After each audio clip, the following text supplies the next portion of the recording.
Well, the Gamecocks lost another player to the transfer portal, this time in Jordan Burch. What does this loss mean for the Gamecocks, and how do we try to compartmentalize everything that's happened over the last month? You are Locked On Gamecocks, your daily podcast on the South Carolina Gamecocks, part of the Locked On Podcast Network, your team every day.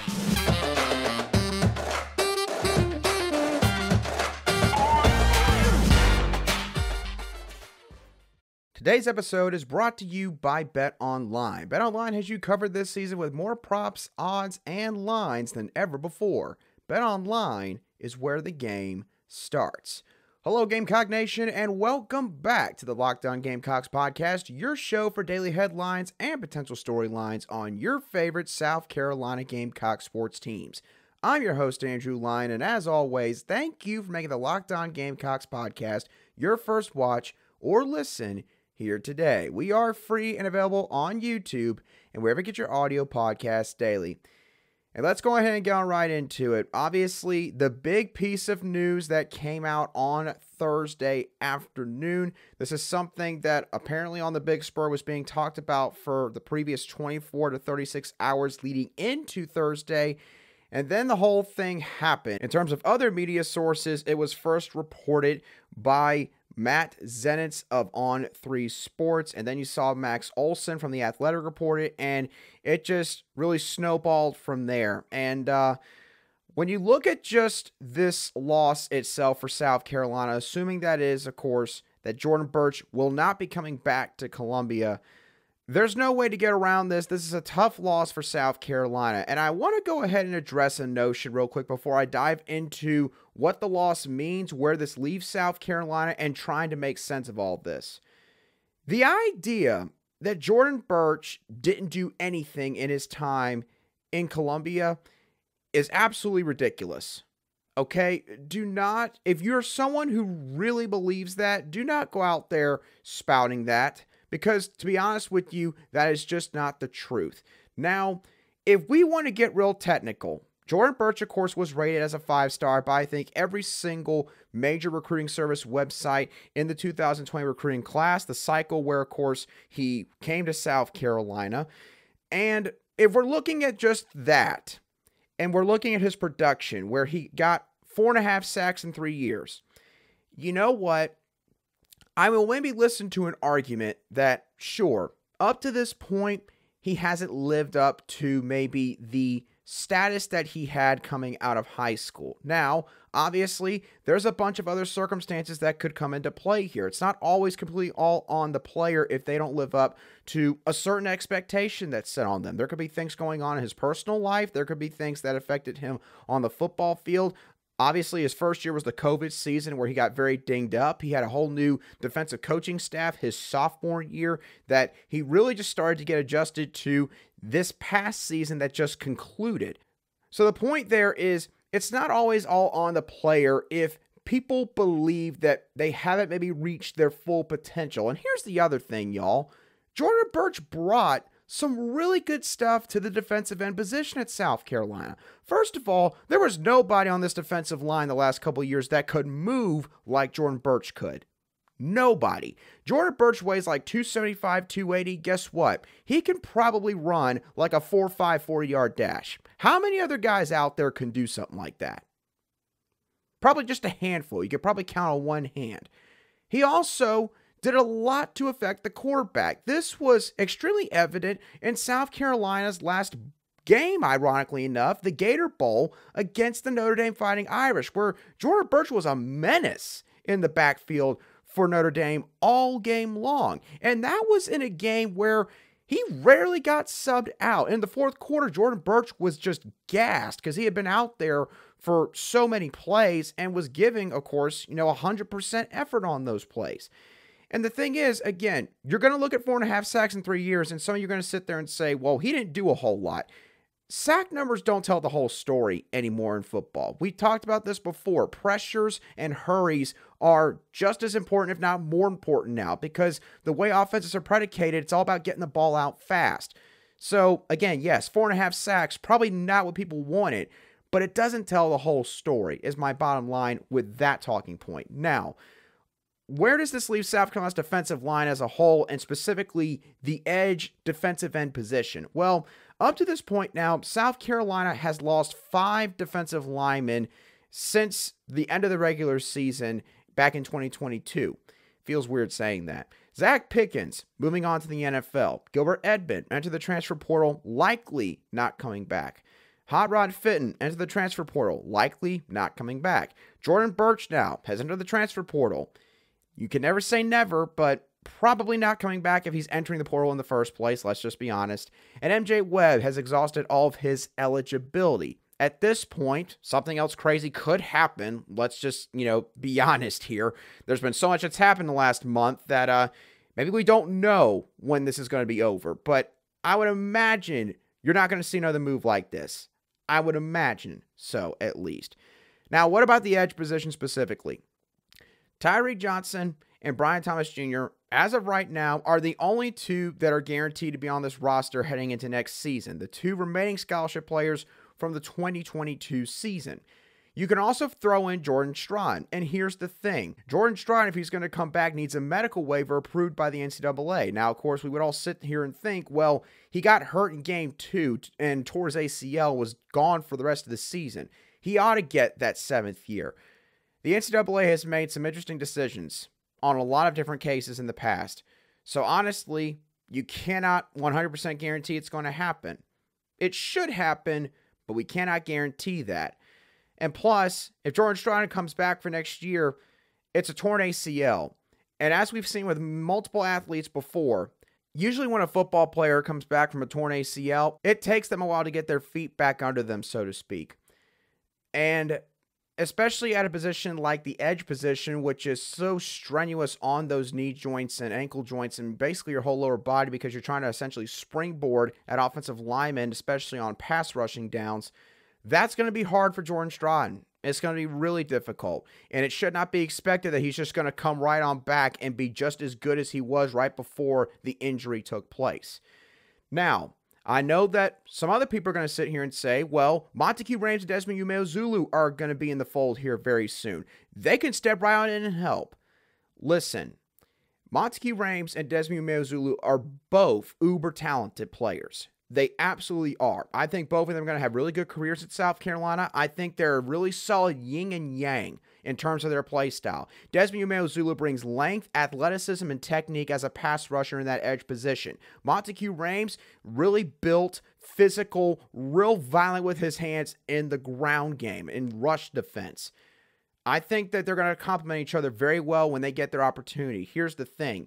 You cannot just expect these guys to step in and start year 1. It is very hard for linemen to go from the high school ranks right into the SEC and start from day 1. There's very few linemen on either side of the ball that are built to make that kind of move in that short of a time frame. Even if they get spring practice to get a head start in a strength conditioning program and really dive into the playbook.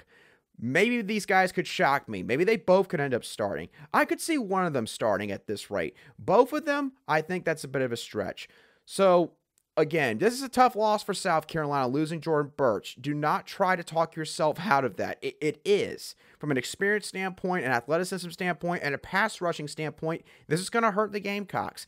And they're going to have to really figure out a plan B real quickly, because they can't go into next season with just Montague Rames, Desmond Umeozulu, Tyreek Johnson, and Brian Thomas, and maybe Jordan Strawn. You throw in Terrell Dawkins as well. The Gamecocks are going to have 6 guys. But the question is it 6 guys that you really can depend on in terms of depth and in terms of maybe even being starters, at least for 2023?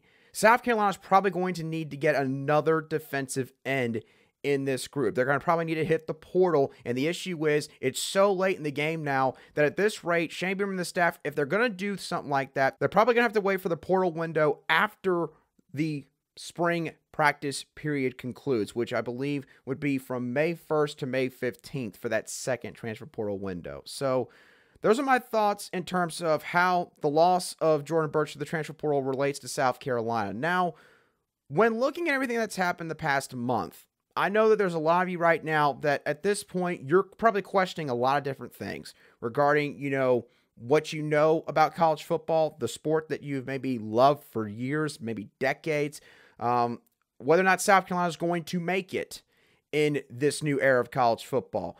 Why all this is happening despite South Carolina having such a successful year with everything they accomplished. And we're going to cover some of this, and I'm going to try to really break this whole thing down as best I can in just a few moments right here on Locked On Gamecocks. Today's show is brought to you by our friends over at Built Bar. Now, if you're looking for a new delicious treat, but maybe you don't want all the fat content and maybe a protein bar that's going to have like 280 to 300 calories, basically almost like a meal replacement bar, then I would highly recommend that you try out Built Bar, a protein bar that can help you accomplish your New Year's resolutions this time around, because they're not just healthy, they're extremely enjoyable. They're covered in 100% real chocolate, and they come in flavors like churro, peanut butter brownie, coconut almond, and much, much more. These bars only contain 130 calories, including just 4 grams of sugar and a whopping 17 grams of protein. And now you can get these bars at both Walmart and Sam's Club. If you go to Walmart, go to the pharmacy section and grab yourself a 4-bar box that includes cookies and cream, double chocolate, or coconut puffs. If you go to Sam's Club, you can grab a 13-bar box that includes brownie batter and churro. I promise you, you will thank me later if you try out Built Bar, where tasty is the new healthy.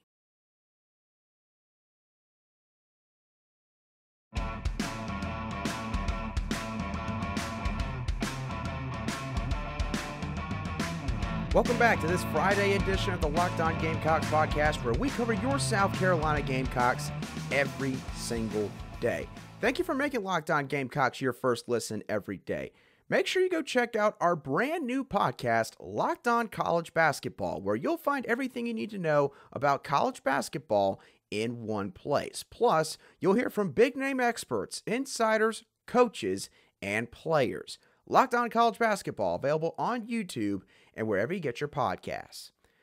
All right, now let's talk about all of the transfer portal madness, honestly, that has happened with South Carolina over the past month or so. And of course, the portal has giveth and the portal has also taketh away regarding South Carolina. There's probably not any other team in college football that has undergone such a whirlwind of transfer portal news and moves that have taken place like it has in Columbia in the months of December and January up to this point. Now I know that when it comes to Jordan Burch making this move from Columbia and, maybe looking at places like, say, in Oregon out west, the first thing people are going to bring up is NIL. I know that at this point, that's what's going to be brought up. And here's the thing.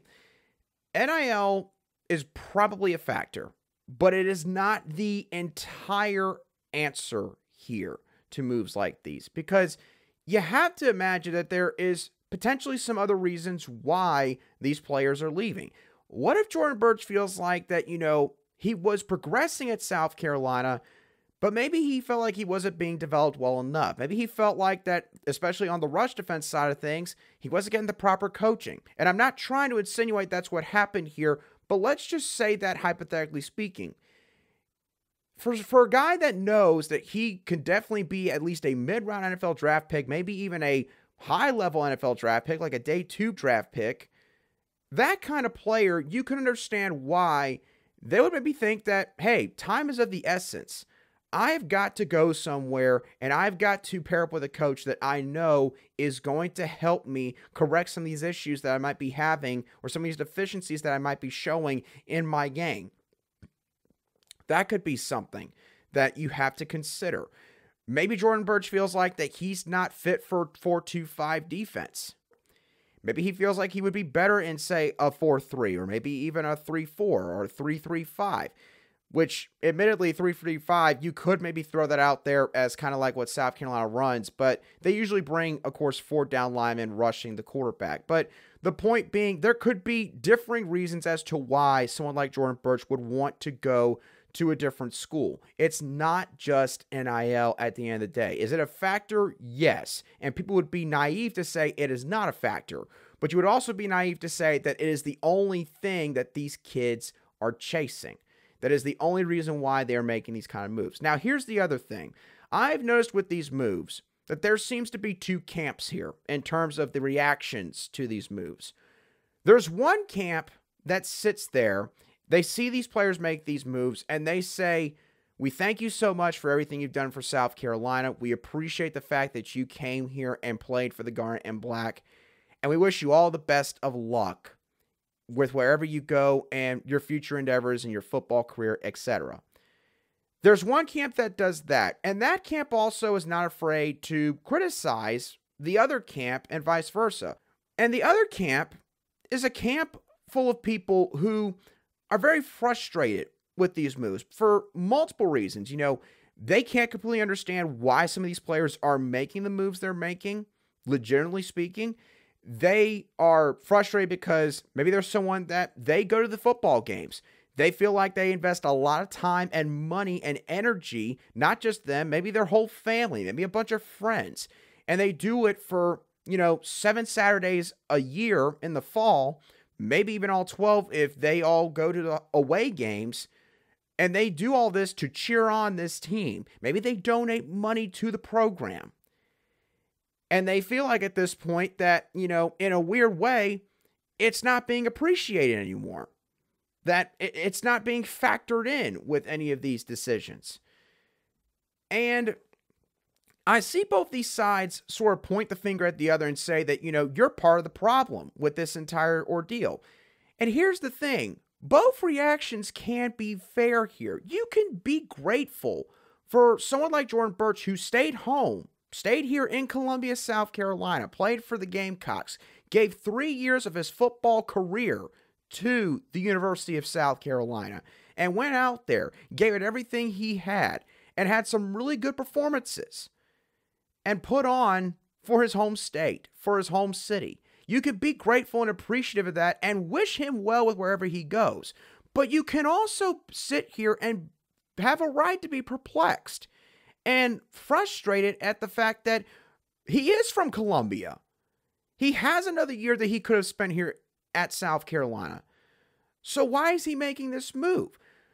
Does he not consider maybe any of the other external factors that he might not have as much control over and his talent can't overcome?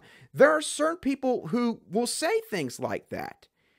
And the thing is, you might not agree with it completely, but you can understand where those people are coming from.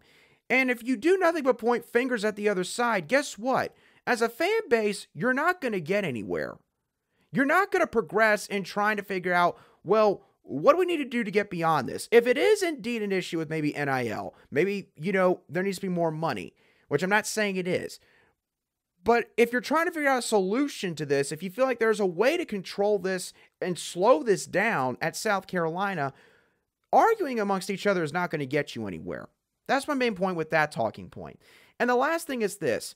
You have to remember at the end of the day, these moves are not going to tarnish the reputation of South Carolina football. Now, are there some people outside of this football program, outside of this bubble, who are maybe national guys, maybe people that are casual fans, who are sitting there and they're seeing these moves at South Carolina, they're raising their eyebrows and going, oh, wow, they keep losing guys. They've lost Marshawn Lloyd, they lost Jaheim Bell, they lost Jordan Burch. Something bad must be going on in Columbia. There are people out there that are probably either thinking that or they might be even saying that. Here's what I'm going to say regarding that aspect. You don't need to listen to those people because at the end of the day, to be honest, unless those people are really associated with the school, they came here, they have a family member that, is a fan of the school or program, or they've covered the SEC, covered South Carolina, for the most part, those people's opinions don't matter. They don't. What matters is what's actually happening in the building, what is going on at South Carolina. And Shane Beamer is bringing in one of the best recruiting classes in recent memory here at South Carolina, a class that every recruiting service website loves, especially in the trenches. The Gamecocks are in the game for several high-level recruits in the 2024 class. And they got guys like Spencer Rattler to come to South Carolina. If South Carolina had something bad going on in the building right now, they probably would not be having all these things going for them all at one time. They probably wouldn't. If there was a culture problem, if there was a coaching staff problem, you would probably be seeing a much bigger exodus, because guess what? South Carolina might be losing some quality players, but they're not losing the quantity of players that other programs have, like Texas A&M and Arkansas. Go ask them how they're doing in terms of their roster and their depth chart. Some coaching staffs are scrambling. South Carolina is very fortunate to where there's really only one spot that they're going to have to scramble for, and that's the edge position. So the point is, again, you cannot let this stuff overshadow the positives. And you have to remember that with everything that's going in the right direction for South Carolina, it's probably not a program problem. It probably isn't. And you can take solace in that, despite how frustrated or how perplexing all of these moves might be to you that has happened here at South Carolina over the last month or so. Okay, now I've talked a lot about football on today's show. I've talked a lot about the transfer portal. Let's divert from football and go look at South Carolina's #1 ranked women's basketball team, because the Gamecocks took the court last night in the Colonial Life Arena against the Auburn Tigers. And yeah, I get it. Auburn is not necessarily one of the best programs in the SEC. They're certainly not maybe like an LSU or a UConn or an Oregon or teams that could actually challenge South Carolina like legitimately. I understand that. The final score was 94-42, so South Carolina won very comfortably in this game. But the thing is, this game was different, and here's why. South Carolina played a really crisp, efficient basketball game on Thursday night, and I want to get something clear. I'm not trying to say that South Carolina is incapable of having those kind of games, but over the years, especially the last few years, we've seen South Carolina, and what does everyone say about South Carolina? Well, they're going to feed the ball into the paint. They're going to be really physical. They're going to try to own the glass, and they're basically just going to try to hold on to the ball as much as possible, get second chance opportunities, hit occasional outside jumpers just to make you respect them enough, and they'll just pretty much grind it out, and they'll wind up getting the victory at the end of the day because they just are way too stacked in the front court. That's kind of how everyone would describe South Carolina in a nutshell, probably. But against Auburn on Thursday night, South Carolina did not have to do that to win the game. South Carolina did a bevy of different things quite well. They shot over 40% from behind a three-point line. They shot 83% from the free throw line. Like, they made 15 of 18 free throws. There hasn't been a whole lot of games that South Carolina has been able to do something like that. And there was a few main takeaways that I had from this game that I think are going to be quite promising for the Gamecocks if these trends continue on late in the regular season, heading into the SEC women's basketball tournament, and of course, the big one, the dance, the NCAA tournament. Kiera Fletcher, she has clearly now gotten completely acclimated to this basketball team. She is no longer afraid to be selfish in certain moments. When Kiera Fletcher joined this program, I think that a part of her really felt like that, the last thing she wanted to do as a transfer, going into a program that has so much stability with the roster that it's built, was come in and basically try to call the shots, really be demanding, try to go in there and maybe take 10, 12 shots a game, which isn't her game in the first place. But I think that she worked so hard to not give off that kind of vibe to her teammates that Kiera Fletcher, quite honestly, would be really conservative in terms of shooting the ball in the first half of the season. And it's been reported recently, based on some of her comments, that Dawn Staley has really started to sort of challenge her a little bit and say, listen, we need you to take some shots every once in a while, especially from the mid-range, because you can make those shots. And when you make those shots, you make our offense completely different. And Kiera Fletcher has really started to take that advice to heart because she is getting more aggressive. You saw her take the basketball to the rack multiple times on Thursday night. She's not afraid to take some long mid-range jumpers. And again, she can hit those, especially if you give her enough space. And when Kiera Fletcher is doing that, it's clear that this basketball team looks a little different. She also did a great job of really being laser focused on where the basketball needed to go. Communication was phenomenal on Thursday night. And she did a phenomenal job of getting the ball safely to her teammates and giving them chances, one-on-one, advantageous opportunities to score the basketball. So Kiera Fletcher, fantastic job Thursday night. If she's going to be that kind of point guard for this team the rest of the season, the Gamecocks just became a lot more dangerous. Number 2, South Carolina no longer needs to completely lean on Aliyah Boston to make buckets. They have proven that they now have 2 real dangerous scorers. They have Aliyah Boston and they have Zia Cooke. Zia Cook has come into her own in her senior season, realizing this is her last ride here in Columbia. And quite honestly, wanting to make that jump. And you could just see it in her eyes and the way she's playing the last couple of games. Zia Cook is a different basketball player this year. She is really confident. She is not afraid to demand the basketball and basically say, I'm going to go in there and I'm going to score a bucket. She's done it at the three-point line and she's done it inside the paint. She can score inside and out. That is dangerous for opponents. Bree Beal has shown an improved ability to hit three-point shots. That's going to be a real problem for teams if the Gamecocks can get that out of Bree Beal consistently throughout the rest of the way. And that kind of plays to my last point. When South Carolina makes three-pointers, they're probably unstoppable. That has, of course, been something that's been said about this team for years, is they're so dominant inside, but there's been times where this team has struggled to consistently make three-point shots. And listen, South Carolina is not going to turn into the Golden State Warriors overnight. They're not going to all of a sudden become this team that's starting to shoot like 20-plus three-pointers a game. They're not going to do that. But if South Carolina can do what they did against Auburn on Thursday night, and, they shoot 16 three-pointers, they make 7 of them. They actually got 2 from Aliyah Boston, I think. They got multiple from Zia Cook. They got 1 from Kiera Fletcher. They got a couple from Bree Beal.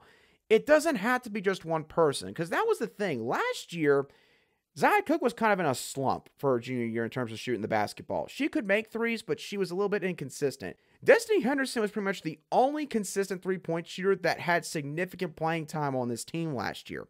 The only one. And at times, that could be problematic, but because Destiny Henderson was such a good point guard, was so athletic, and could take people off the dribble as well, she was able to work around that. South Carolina doesn't necessarily have that kind of guard. Zia Cook can take people off the dribble, but not as smooth and as fluid as Destiny Henderson could.